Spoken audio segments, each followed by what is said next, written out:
perkenalkan nama saya Akika Nisa Fadila dengan NPM 1942164.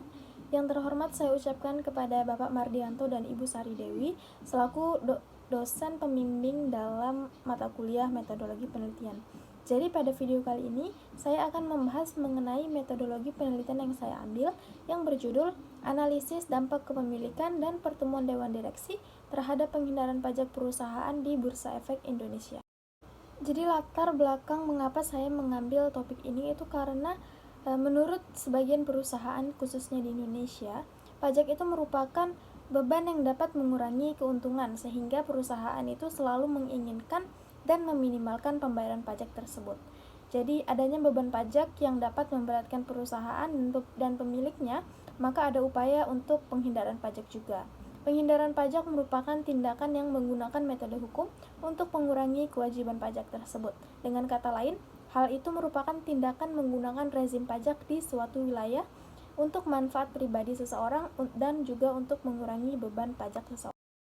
Selanjutnya di sini ada urgensi penelitian. Jadi di mana sebelumnya itu sudah ada beberapa kasus terkait penghindaran pajak ini khususnya di Indonesia. Yang pertama itu adalah kasus penghindaran pajak di tahun 2019 yang dilakukan oleh PT Adaro Energi Tbk yang diduga melakukan penghindaran pajak di Indonesia. Di mana Global Witness mengungkapkan adanya kecurigaan melakukan penghindaran pajak oleh PT Adaro Energi Tbk dengan memindahkan keuntungan yang didapatkan dari batubara yang ditambang di Indonesia ke perusahaan luar negerinya. Hal ini diketahui sudah dilakukan PT Adaro sejak tahun 2009 hingga tahun 2017. Kemudian yang membuat saya tertarik melakukan penelitian ini yaitu karena penelitian-penelitian sebelumnya itu berfokus pada negara yang maju. Beberapa penelitian sebelumnya telah berfokus pada negara-negara maju dan telah ada fokus terbatas pada Timur Tengah dan Afrika Utara. Hal ini mendasari latar belakang dari penelitian ini agar dapat melakukan penelitian di negara berkembang seperti Indonesia dan juga meningkatkan pembayaran pajak di perusahaan dan mengurangi keterlibatan perusahaan dalam penghindaran pajak di Indonesia. Dengan penelitian, saya memiliki 6 pertanyaan penelitian. Yang pertama, apakah kepemilikan manajerial berhubungan signifikan dengan penghindaran pajak? Yang kedua, apakah kepemilikan asing di perusahaan berhubungan signifikan dengan penghindaran pajak? Yang ketiga, apakah kepemilikan institusional berhubungan signifikan dengan penghindaran pajak? Yang keempat, apakah ukuran dewan direksi berhubungan signifikan dengan penghindaran pajak? Yang kelima, apakah independensi dewan berhubungan signifikan dengan penghindaran pajak? Dan yang terakhir, apakah jumlah rapat dewan direksi berhubungan signifikan dengan penghindaran pajak? Kemudian untuk tujuan dari penelitian ini adalah untuk mengetahui apakah ada hubungan yang signifikan dari pertanyaan-pertanyaan penelitian yang sudah saya sebutkan sebelumnya. Kemudian manfaat dari penelitian ini itu terbagi menjadi 3. Yang pertama untuk perusahaan, di mana diharapkan manajemen perusahaan dapat menjadikan penelitian ini sebagai acuan terhadap pembebasan pajak di perusahaan. Yang kedua untuk akademisi, di mana penelitian ini diharapkan bisa menjadi referensi bagi bahan ajar materi baik di sekolah ataupun universitas. Yang ketiga untuk penulis sendiri, dengan melakukan penelitian ini diharapkan artikel yang ditulis ini dapat menambah pengalaman penulis dan juga mendapatkan pemahaman yang lebih mengenai perpajakan di Indonesia.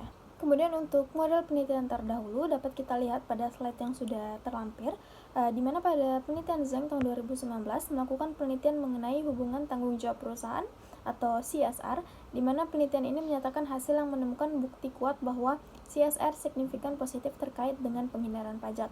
Kemudian juga ada penelitian yang dilakukan oleh Chirkov, Michael, and Elizabeth yang melakukan penelitian mengenai apakah tingkat modal sosial di kawasan kantor pusat mempengaruhi kegiatan penghindaran pajak. Bukti di daerah modal sosial yang tinggi terlibat secara signifikan terhadap penghindaran pajak. Pengaruh variabel independen terhadap independen. Jadi penelitian yang dilakukan oleh Sunarsi dan Octaviani pada tahun 2016 menyatakan bahwa kepemilikan manajerial berdampak signifikan negatif pada penghindaran pajak. Kemudian ada penelitian yang dilakukan oleh Suranta, Pratana, dan Hairani pada tahun 2020 menemukan hasil pengujian variabel struktur kepemilikan asing dengan variabel dependen penghindaran pajak diukur dengan tarif pajak ETR. Ini menunjukkan nilai koefisien 0,045 dengan tingkat signifikansi 0,041, di mana ini merupakan signifikan positif. Lalu untuk kepemilikan institusional, penelitian yang dilakukan oleh Tandean dan Wine tahun 2016 menyatakan kepemilikan institusional memiliki efek positif pada penghindaran pajak dengan proksi ETR saat ini.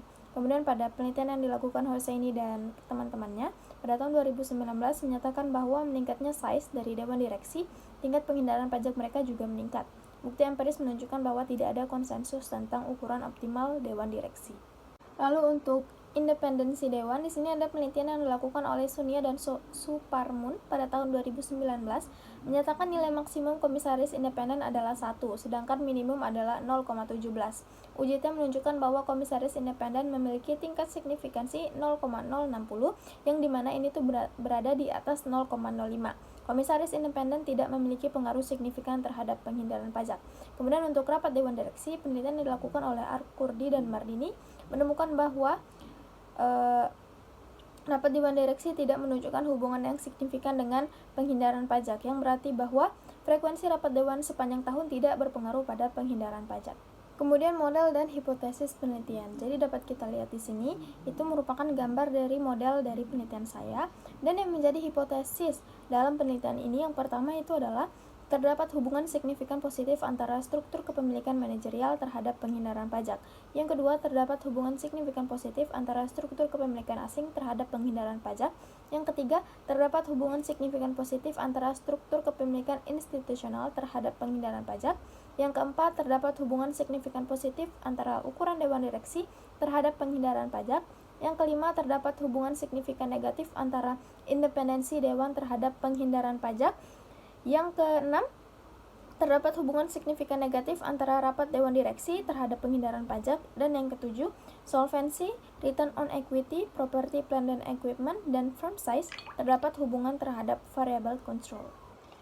Definisi operational variable. Jadi saya memiliki 2 pengukuran variable dependent, 6 pengukuran variable independent, dan 4 variable control. Nah, bisa kita lihat di slide yang sudah terlampir. Di sini ada beberapa macam pengukuran yang bisa dilakukan dalam penelitian ini. Metode analisis data. Jadi, sumber data yang digunakan dalam penelitian ini, data diperoleh dari suatu organisasi atau perusahaan dari pihak lain dalam bentuk yang sudah jadi atau disebut dengan data sekunder. Jadi, data yang dijadikan sampel berasal dari laporan keuangan yang dipublikasikan di situs perusahaan atau situs Bursa Efek Indonesia. Laporan keuangan dan laporan tahunan dijadikan sampel dalam penelitian ini adalah laporan perusahaan dari tahun 2017 hingga tahun 2021. Kemudian untuk analisis datanya itu, kita setelah memperoleh data sekunder atau langkah selanjutnya yang kita bisa lakukan adalah mengolah data menggunakan software eFuse. Tujuannya adalah menguji apakah hipotesis dalam penelitian ini sudah benar dan memiliki pengaruh signifikan. Kemudian untuk regresi panel menjadi metode analisis data dalam penelitian ini.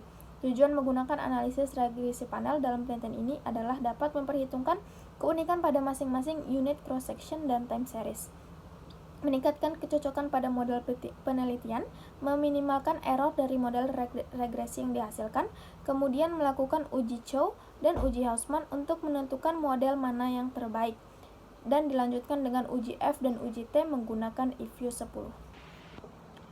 Hasil dan pembahasan dari penelitian ini di mana terdapat 2 pengukuran yaitu ETR dan CFETR. Jadi, 2 pengukuran ini yang pertama itu kita lakukan dulu uji PLS. Setelah kita lakukan uji PLS, kita lanjut ke uji fixed effect. Kemudian setelah itu kita lanjutkan dengan uji Chow. Dan ketika uji Chow dalam 2 pengukuran ini ETR dan CFETR itu menunjukkan angka 0,0000.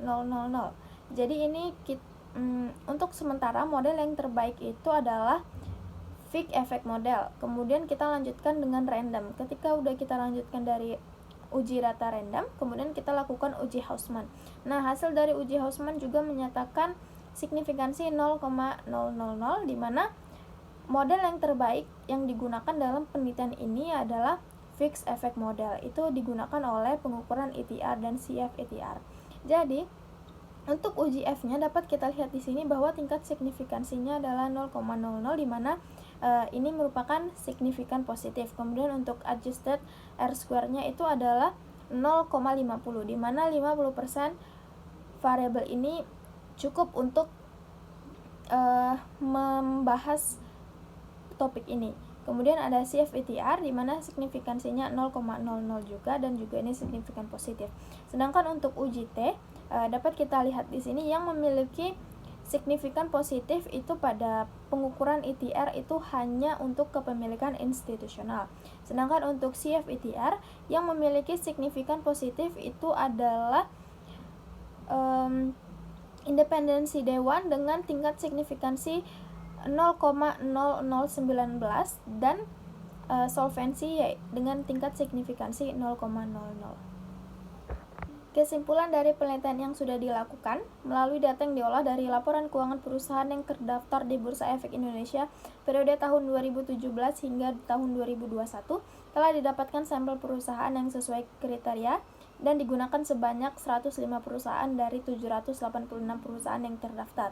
Tujuan dari dilakukan penelitian ini ialah untuk mengetahui pengaruh dari kepemilikan manajerial, kepemilikan asing, kepemilikan institusional, ukuran dewan direksi, independensi dewan, dan rapat dewan direksi terhadap penghindaran pajak. Penelitian ini menerapkan dua pengukuran yaitu ITR dan CFITR. Yang menjadi keterbatasan dalam penelitian ini yaitu pertama jumlah data sampel yang diperoleh masih sedikit, yaitu 105 perusahaan karena penelitian ini berfokus pada perusahaan keuangan saja. Kemudian laporan keuangan yang dijadikan data sampel masih terbatas dikarenakan tidak lengkapnya tahun pelaporan. Yang ketiga, masih terdapat variabel lain selain dalam model penelitian ini yang dapat menjadi acuan dalam penghindaran pajak. Kemudian untuk rekomendasi dari penelitian ini, yang pertama itu kita harus meningkatkan jumlah data sampel dengan memasukkan lebih banyak perusahaan yang terdaftar di Bursa Efek Indonesia untuk menjadi sampel data agar tingkat signifikansi yang kita dapat lebih tinggi lagi. Kemudian yang terakhir itu menambah variabel yang ingin diteliti agar hasil uji data yang diperoleh semakin baik dan dapat memperkuat keterkaitan terhadap praktik penghindaran pajak di Indonesia. Saya rasa sekian penjelasan dari saya mengenai penelitian yang saya ambil.